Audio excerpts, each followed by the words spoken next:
নমস্কার বন্ধুরা, আমি সারদা।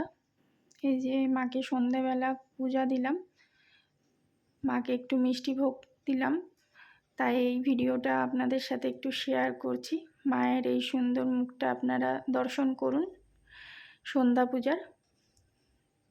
আজকে তো প্রচণ্ড বৃষ্টি হচ্ছে, সেই কারণে বাইরেও আমি মায়ের গাছে পুজো দিয়েছি, কিন্তু প্রচণ্ড বৃষ্টির কারণে আমি সেখানে ভিডিও করতে পারিনি। তাই মাকে ঘরে যে ভোগ দিয়েছি, বাইরেও ভোগ দিয়েছি, সেটা অন্য একদিন আমি আপনাদের সাথে শেয়ার করব। তো আপনারা কমেন্ট করবেন কেমন কি লাগছে মায়ের ভিডিওগুলো। আপনারা বেশি বেশি করে দেখবেন, শেয়ার করবেন, সাবস্ক্রাইব করবেন, যাতে আমি আরও বেশি মায়ের ভিডিও আপনাদের সাথে শেয়ার করতে পারি। এই যে আমার সোনামা, সন্ধেবেলা মিষ্টি ভোগ দিয়েছি। আজ শনিবার, দুধ আর মিষ্টি ভোগ। তো যখন যেমন হয় তখন সেরকমই ভোগ দিই।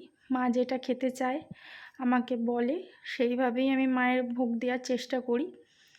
তো এই যে মায়ের সুন্দর মুখটা দর্শন করুন, আর মাকে সবাই দেখবেন ইউটিউবে, যাতে আমি আরও সুন্দর সুন্দর মায়ের গল্প বা ভিডিও আপনাদের সাথে শেয়ার করতে পারি।